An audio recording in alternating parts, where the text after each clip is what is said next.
Hey guys, selamat datang ke video saya. Jadi kali ini saya akan berbagi pendapat saya tentang film-film 2019 yang patut kalian tonton. Kenapa patut ditonton? Ya, karena bagus. Tetapi kali ini saya akan memberitahu film-filmnya tidak secara berurutan karena mengurutkan film-film tersebut dari urutan terakhir ke pertama tuh bakal buat diriku ribet atau pusing. Oke, lanjut ke video. Film pertama yang ada di list ini adalah Once Upon a Time in Hollywood. Film ini menceritakan tentang industri film pada tahun 1960-an. Namun film ini berfokus kepada tokoh bernama Rick Dalton yang dimainkan oleh Leonardo DiCaprio yang ditemani oleh tokoh yang bernama Cliff Booth yang dimaini oleh Brad Pitt. Rick adalah pemain film yang masih berjuang untuk karirnya, dan Cliff adalah teman Rick dan seorang aktor akrobat. Film ini juga dibintangi oleh Margot Robbie yang memainkan tokoh bernama Sharon Tate, yaitu seorang pemain film yang sedang naik daun saat itu. Film ini menggambarkan tokoh-tokoh yang sebenarnya terkenal dalam dunia asli. Namun, film ini mengubah beberapa hal dalam plot atau alur ceritanya dari yang sebenarnya terjadi di dunia asli. Film ini berisi beberapa kesadisan, komedi, dan menggambarkan beberapa hal dalam hidup para tokoh yang berada di film ini. Once Upon a Time in Hollywood adalah film yang bagus untuk ditonton. Oke, selanjutnya film yang akan saya bicarakan adalah tentang film perang. Ya, saya tahu beberapa orang tidak suka film perang, tapi dengerin dulu deh. Film ini agak berbeda, dan film tersebut adalah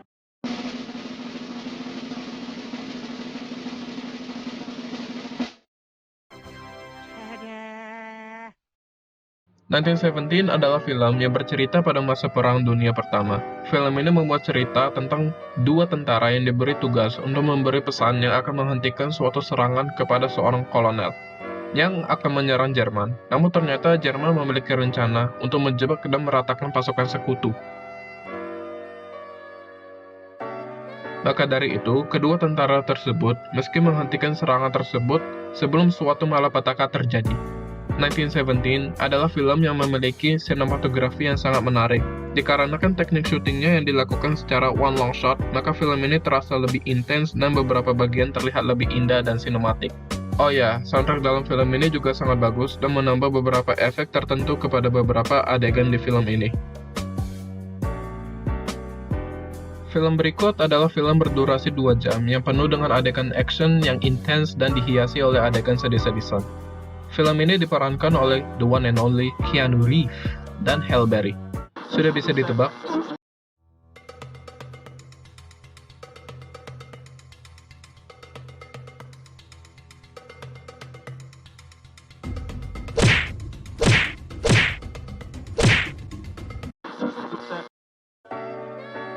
John Wick Chapter 3 adalah film yang terbaik dalam franchise-nya, menurut pendapat saya. Film ini sangat berhubungan dengan film sebelumnya, yaitu John Wick 2. Maka dari itu, sebelum nonton yang ketiga, lebih baik nonton yang kedua terlebih dahulu, agar dapat mengerti cerita ini secara menyeluruh. Film ini menceritakan tentang tokoh yang bernama John Wick. John adalah seorang pembunuh bayaran yang sangat andal. Maka dari itu, ia diberi label pembunuh bayaran yang paling ditakuti. Tetapi, dalam film ini, John diburu oleh setiap pembunuh bayaran di dunia, karena John memiliki harga yang sangat mahal atas nyawanya apabila dilenyapkan. Kenapa ia dikejar dan diburu? Nonton film sebelumnya.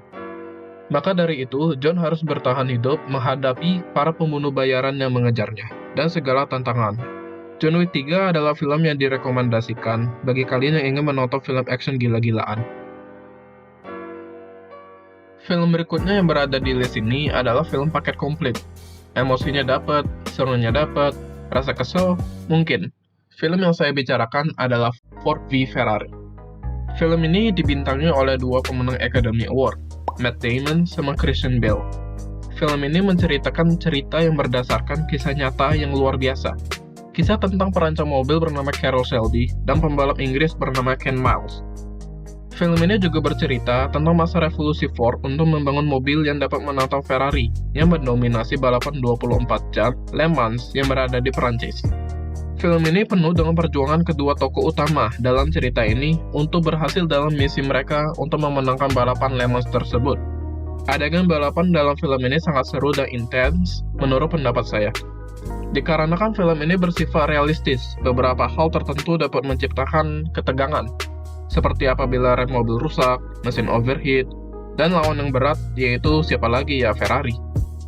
Christian Bale melaksanakan tugas yang luar biasa dalam film ini, dengan mengantarkan tokoh yang bermakna dalam sejarah. Matt Damon juga melaksanakan tugas yang hebat dalam memaini tokohnya di film ini. Oke, mari kita ubah dikit tema filmnya dari yang realistik ke unrealistic, yaitu Avengers Endgame. Woi, udah pada tahu. Ini lagi masih disebut-sebut.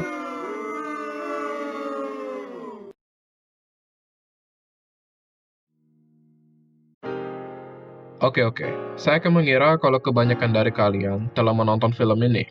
Namun, bagi yang belum menonton film ini, biarkan diriku jelaskan. Bagi kalian yang ingin menonton film yang berada di puncak blockbuster, maka Avengers Endgame adalah jawabanmu. Film ini diisi penuh oleh pemain film yang berkualitas dan terkenal yang saya tidak perlu sebutkan lagi. Cerita di dalam film ini adalah cerita tentang para superhero yang dimiliki oleh Marvel dan penuh dengan action CGI yang sudah kelewatan. Intinya film ini tuh seru dah dan cocok buat kalian yang ingin nonton film action. Film ini nggak perlu dijelasin lama-lama lah, udah pada tahu. Bang, tapi gue nggak mau nonton film action. Lah, terus pengennya?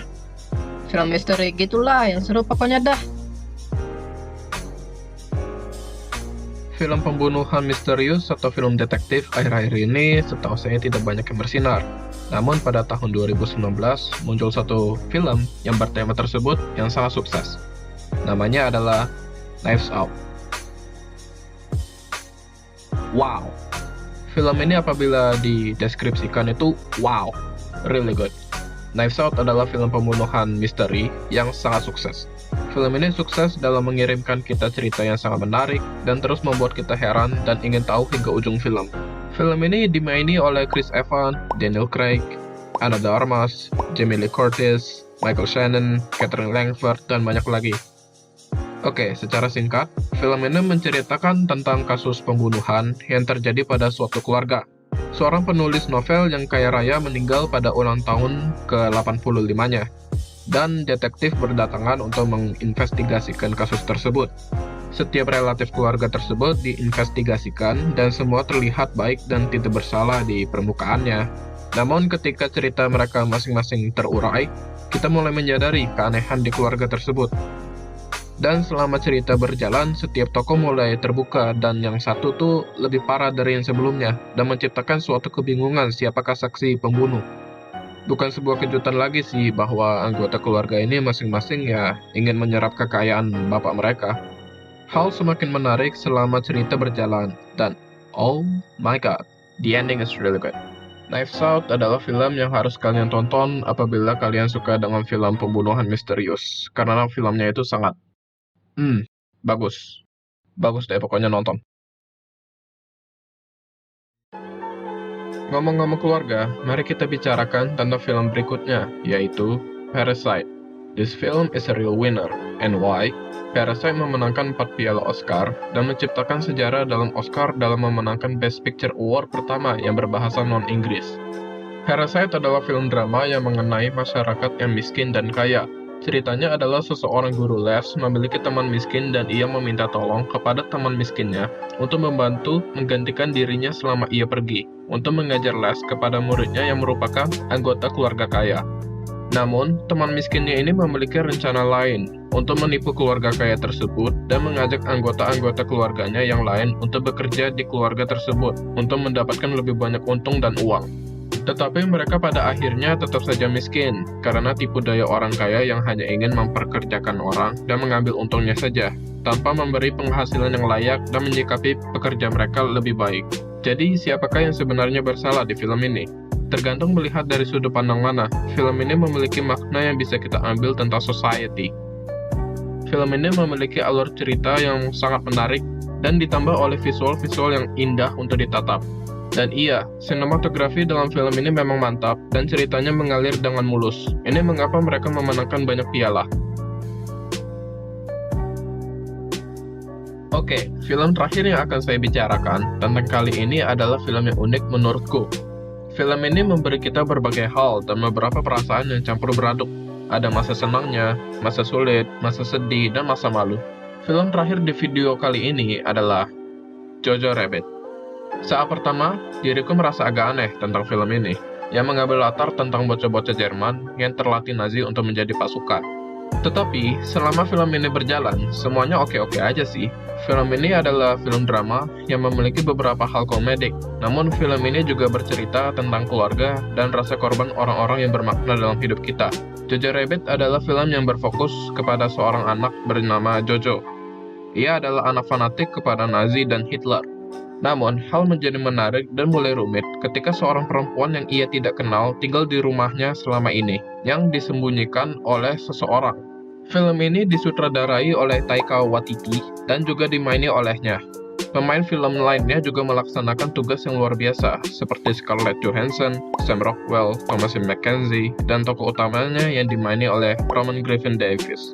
Roman Griffin Davis berhak mendapatkan kreditnya karena emosi dan aktingnya yang ia keluarkan sebagai pemain film yang masih sangat muda. Jojo Rabbit adalah suatu roller coaster yang berisi emosi, naik turun, and I like it. So, that's all for now. 2019 adalah tahun yang luar biasa untuk industri film. Film yang berkualitas memiliki kuantitas yang jauh lebih banyak daripada tahun sebelumnya. Dan film-filmnya lebih banyak yang mengesankan. Saya tahu ada beberapa film yang sangat bagus yang saya lewatkan, seperti Portrait of a Lady in Fire, The Lighthouse, The Irishman, dan lain-lain. Namun untuk sekarang, saya belum sempat menonton film-film tersebut. Jadi untuk sementara begitu saja list saya. Dan sekali lagi, terima kasih telah menonton.